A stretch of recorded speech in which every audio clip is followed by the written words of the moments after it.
In a recent turn of events, the Liberals abruptly shut down a parliamentary committee that was set to hear from top Royal Canadian Mounted Police, or RCMP officials.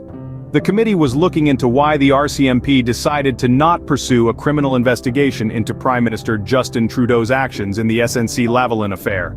The committee had its focus shifted from its study on TikTok to hear from the RCMP, which raised some eyebrows among committee members.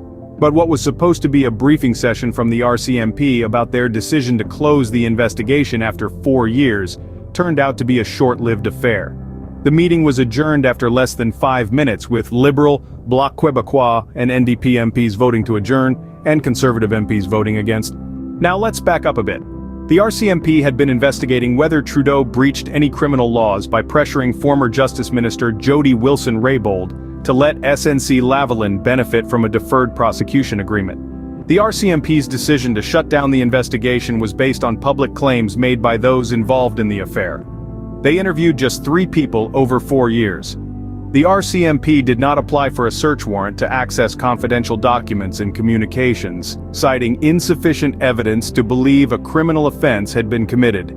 They offered examples to discredit the need for a criminal prosecution, including Wilson-Raybould characterizing the situation as inappropriate rather than illegal. The cabinet shuffle, in which Wilson-Raybould was replaced, was seen as a potential offense of obstructing justice. But officials from the Prime Minister's office denied any connection to the SNC-Lavalin affair.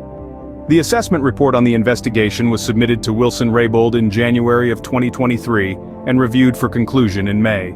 To sum up, the Liberals shut down a parliamentary committee meeting set to hear from the RCMP about why they did not pursue a criminal investigation into Prime Minister Trudeau's actions in the SNC-Lavalin affair. The RCMP had been investigating if Trudeau breached any laws in pressuring the former Justice Minister to let SNC-Lavalin benefit from a deferred prosecution agreement. However, the RCMP decided to close the investigation, citing insufficient evidence to believe a criminal offense had been committed. The meeting was adjourned after less than 5 minutes, with MPs from various parties voting to adjourn and Conservative MPs voting against.